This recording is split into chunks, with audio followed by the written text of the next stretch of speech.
chapter 15, which should start on page 181.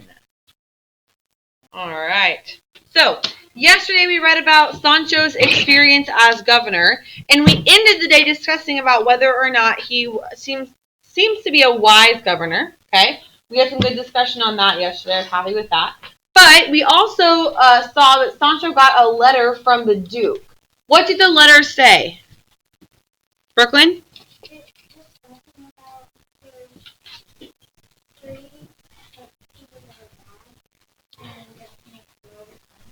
Okay.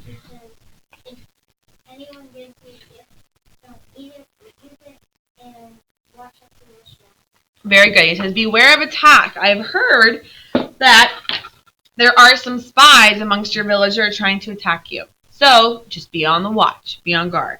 Okay, so let's see what happens. Chapter 15, a perplexing case, food and wisdom, and Sancho's abdication. One day, as Sancho sat at administering justice in the courthouse, a man came before him with what he said was a strange and perplexing case, one involving a question of life or death. My lord, there is a certain river that passes through the estate of a powerful and privileged nobleman, who at his own expense built a bridge over it for the good of the public. Everyone is allowed to use it without paying a toll, except that they must follow one simple rule, which, if they break, they pay the penalty of death. On this bridge, the nobleman has established a panel of 4 judges and a gallows. Gallows are like what you would hang someone on. Like when you draw a hangman, you know, that thingy that you hang the man on, the gallows. The duty of the judges is to try persons accused of breaking the law. Now, the law is, in its exact words, whoever uses this bridge must declare truly under oath where he comes from, where he is going, and what his business is. If it can be proved to the judges that any traveler has made a false declaration of any of these things, he will be hanged on the gallows without mercy until dead. What is the one rule? What's the one thing you have to do to be able to cross this bridge? Layla? You have to say where you're coming from and what you want to do. And if someone finds out, if the judges find out that you're lying, it will be a crime or something. Then they're trying to go back. Then they'll tell you. Exactly. Now, Your Excellency, continued the man, this bridge has been used for years by many, many honest people who never complained about the law or feared it. But now a troublesome fellow has come along, a university student, demanding to be allowed across and saying he will take the oath. When the oath was given to him, he said coolly that he is going to be hanged on the gallows before him, and that he has no other business. So the man says, this university student comes up to the bridge and says, okay, I want to cross. He says, okay, all you got to do is tell me the truth. Why are you here? Why do you want to cross this bridge? He says, oh, I'm going to cross that bridge so that I can be hanged on those gallows right there. Well, now they're stuck. If they let him go, then they end up killing him, which means he wasn't telling the truth. But if they don't let him go, they're going to kill him anyway. So they're like, how do we solve this problem? Now, Your Excellency, the 4 judges are in a state of consternation. If they let the traveler pass, they will not be doing their duty, because he will have made a false declaration. But if they hang him, they will be guilty of unjustly hanging a man who made a truthful statement. In this dilemma, they have postponed their decision until they can have the advantage of your opinion, having heard of your wisdom, and they sent me to beg you to advise them. Okay, so here's the problem.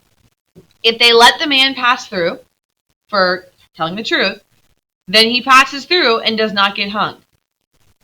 Okay, well then that made his statement a lie, and so he would then need to be hung. But if they go ahead and kill him now, he was telling the truth. So then they're doing the wrong thing by killing him. You see what I'm saying? Oh. This is a dilemma. No matter They're what, not really they sure. Exactly. Or they Yes. could just do both. Well, I'm gonna say, sorry, but you cannot cross the river. That wouldn't be following the rules. He told them the truth. As far as he knows. I know what they can do. Of my wisdom I have doubts, answered Sancho. But I can promise my frankness and goodwill to help the judges to the best of my ability. Perhaps they might hang the end of the man that took the false oath, and let the other end of him go free. Oh, that would never do, your excellency, because the man cannot be cut in two. To hang one part would be killing both. Oh, well, that is true, said Sancho. I beg you to go over the case again so that I may more thoroughly understand it. The man did so, and when he finished, the governor sat for some time in deep consideration. At last he spoke and said, "This matter is, after all, not as difficult as it first appears. It is plain the judges cannot give a right decision either way, and whatever decision they make must be wrong." He's like, there's really no way to make a good decision here. Either way has a problem. Therefore, the real question is this. Which of the wrong choices do they prefer? Although I can neither read nor write, I do have a good memory, and I recall just now what my good master Don Quixote told me the night before I was sent, as a punishment for my sins, to govern this island. He told me, when justice is doubtful, I should always lean to the merciful side. And here, his words fit the occasion. You remember when Don Quixote said, if you're in a tough choice, always choose the merciful decision. Do you remember when he said that? That was one of the pieces of advice he gave him before he took the governorship. And now Sancho says, I remember him saying that. And now it's kind of a situation where I think I might need to use that. The reasons for acquitting, or letting him go free, and condemning, or hanging him, are equally balanced. But it is better to spare a life than take one, all else being equal. So my advice to your judges is to let the traveler go free. So Sancho says, look, neither choice is a good decision. So I have a little bit of a problem here. But I was told that when both sides seem to be equal and there's not really a good decision to make either way, always choose the more merciful decision. Taking someone's life is a big deal. Killing a man is a big thing. So if I'm not 100% sure that it's deserved, I'm always going to lean towards the more merciful decision. Seems wise, right? Everyone expressed admiration for this happy decision, and the steward loudly declared that Lycurgus himself could not have given a wiser judgment. What's Lycurgus? Matthew? Believed by the ancient Greeks to be the author of the laws of Sparta, history cannot say if he was a real person or mythical. I do not know him, said Sancho, and honestly never heard of him before, but if he is that sort of man, I have no doubt that he is a good eater. Which reminds me that it's past the dinner hour, and I say again, feed me well. The steward did not have the heart to play another trick on Sancho, and gave him a dinner fit for a lord. For once, Sancho finally got to eat to his heart's content. Don Quixote, who meanwhile had had occupations enough at the Duke's mansion, sorceries and enchantments and buffooneries, managed to find the time to write a long fatherly letter to Sancho, in which he said how pleased he was by the good reports about Sancho that had reached him. Sancho had his secretary write a reply, in which he said, so this letter is from Sancho to Don Quixote. I tell your worship this in order that you may not be surprised by my not having told you before of my administration of this island, where I have suffered more from hunger than ever I did in our wanderings throughout the wilds. The Duke wrote to us the other day to warn us of a plot to attack the island and murder me. So far, I have only come across one assassin, my doctor, who tried hard to starve me to death under the presence of saving my life. I have gone through plenty of suffering of this kind, but so far have had no fee or bribe or present of any sort that would allow me to send your worship any little token of my affection. I go the rounds at night, and by day visit the market. The other night we came upon a pretty damsel dressed in her brother's clothes, and he in hers, and arrested both of them. Their father, we learned, is a respectable widower. My steward fell in love with the girl and wants to marry her, and I think the youth would be a good match for my daughter. Yesterday I took a basket full of rotten nuts away from a seller in the market and gave them to schoolboys, who I know will pick out the good ones. The seller I banned from the market for 15 days. I am mighty pleased to hear the Duchess has written to my wife. I hope your worship is getting along well with her ladyship and the Duke. For if you fell out, what would become of me? He's like, if the Duke and Duchess don't like you, then they're not going to like me either. Heaven protect you from enchanters, and may I come safely through my governorship. Your humble servant, Sancho Panza, the governor. Sancho's forebodings of a short governorship soon became real, for the time had come to end the elaborate comedy of which he was the victim. One night, the whole island was aroused by a tremendous uproar. All sorts of noises were heard. There were shouts of soldiers, the clang of weapons, blowing of trumpets, the blasts of guns, ringing of bells, and the boom and rattle of drums. Sancho, who was a heavy sleeper, was awakened sharply from a deep slumber and jumped out of bed in a terrible fright. He opened the door with trembling hands and looked out to see what was the matter. He saw 20 or more men with burning torches and swords rushing down the gallery shouting, "Arm yourself, Lord Governor! The enemy has landed in overwhelming numbers and they're advancing on us! Lead us against them or the whole island will be ruined! They say, lead us into battle, we're being attacked, help us, show us what to do, be our leader." "What am I supposed to do?" he exclaimed. "I know nothing of arms or fighting. Send for my master, Don Quixote. He understands such business and will soon rid us of our enemies." No. There is no time for faint-heartedness. Or, there's no time for being a chicken. Or delay, one of them answered. You must buckle yourself up in armor and lead us to victory or to death. Here are your armor and weapons. As our governor, you must take the position your duty binds you to take. "Oh, God help me. I do not know what to do," said Sancho. "Just do what you please with me." They set to work, putting Sancho in some old armor, strapping him up so tightly that he could hardly move a hand or foot. Then the uproar and confusion began again. Lights were put out, shouts and cries were heard, and the sound of weapons banging was heard. Sancho was suddenly knocked to the ground, where he lay like a turtle in its shell, or a ship lying on its side. People passed over his body many times, and he was struck many hard blows. It was all he could do to protect his head by covering it with the shield he had been given. The rest of him was bruised and battered by men pretending to be soldiers in a furious fight.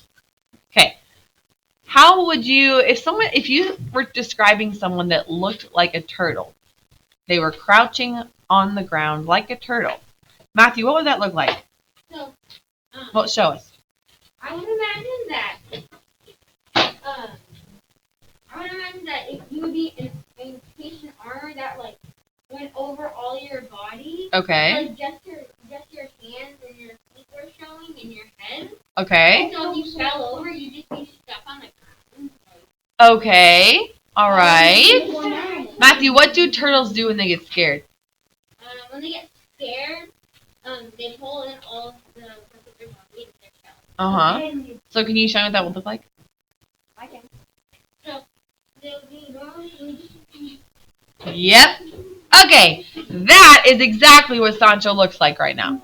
Okay? Covered in armor, crouching on the floor, trying to hide and make sure no one sees him. Okay? Because he is scared to death. You can go for a warning. He is scared to death. He's never been trained in how to be a soldier. He has no idea how to fight. He's just trying to survive. And while he's down there, he thinks this. "Oh," thought Sancho, hope that it would please God to just let this island be taken or rescued so that I might end my suffering one way or another. He is not liking this. His prayer was promptly answered. A big fellow jumped on Sancho's body and shouted, "Victory! Victory! The enemy is driven off by our valiant governor!" "But where is the governor?" asked another one. "I'm right here, under your feet," Sancho said feebly. "Lift me up." When they had him on his feet, he said dejectedly, "Someone bring me a flask of wine. I am choked with dust and my body is turning to water from all this sweating." Meanwhile, they also took off his armor and put him to bed, where he fast fainted away from fatigue and terror. Does he look like he's enjoying this governorship very much? Yes. No. At daybreak he awoke, and without saying a word to anyone, dressed himself quietly. So instead of letting the servants dress him, he dressed himself. Then he went to the stable where Dapple was, kissed his donkey's head, and with tears in his eyes, said to his faithful companion, "With you I had good company. Oh, happy were my hours, my days, my years, free from serious care. Ever since I have parted from you for what I thought was better company, I have had nothing but toil and troubles that have tortured my body and worried the very soul out of me. Let me live again the life I left." What does Sancho want to do? Sophie? He wants to go back to being Sancho the Squire because Sancho the Governor is kind of like Yeah, he wants to go back to being Sancho the Squire because Sancho the Governor is just too much for him, right? He's got to lead battles, doesn't like that. People have to tell him what he can and can't eat, doesn't like that. He has to decide on all these arguments and conflict between citizens, doesn't like that. It's just not as fun being governor as he thought it would be. As he said this, he went about harnessing Dapple and preparing to leave. After he was mounted in the saddle, which he accomplished with some difficulty, he turned to his steward and some others who had gathered around him and said, "Make way, gentlemen, for I am leaving this island and the governorship. I see clearly that I was not born to be a governor or to defend islands. I can handle a plow and dig and plant and prune way better than I can make laws and rule kingdoms. Heaven be with you all. Tell the Duke that I came into this government without a penny, and I leave it without a penny, freely and gladly. Not many governors can say that." There was a show of opposition to his leaving, like, "No, wait, you don't want to go. Come on, Sancho, stay." Which did include some real regret on the part of the steward, but Sancho would not be delayed from going. Why do you think the steward is now showing real regret? He's not just saying, "Oh, no, wait, stay. We want you to be governor." He actually is like, "Hold on, I don't really want you to go." What changed, or why has it changed? Why has the steward's attitude changed from making fun of him to now actually being sad that he's leaving? Brooklyn?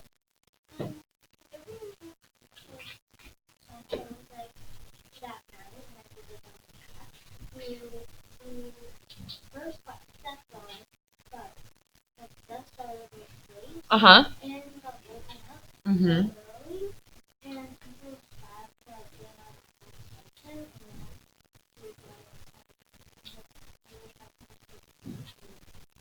Okay, maybe he feels a little bad for all the pranks he's pulled. What do you think, Ian? I just think that they've actually learned that Sancho isn't crazy. They thought that was just wandering around doing other crazy things. They actually know that he's a good person and he has good intentions. Very good. On his part, and they're like, "Oh, you're a good governor." Very good. He's not quite the joke they thought he was. He actually did a pretty good job as governor. Matthew? What's a steward? A steward is like kind of like your right-hand man, someone who helps just facilitate things for you. Sort of. Some kind of servant, I think. Okay. All he would agree on was to accept some food for himself and Dapple for their journey. They wished him a fond farewell, for despite all the nasty tricks they had played on him, they were left with a sincere admiration for his rustic philosophy, his good sense, his faithfulness, and his honest heart. So even though they were playing a joke on him, they actually realized, you know what, he actually wasn't that bad. He kind of was a good governor. Now I feel kind of bad. Okay? Brooklyn? Why is Sancho hot? Because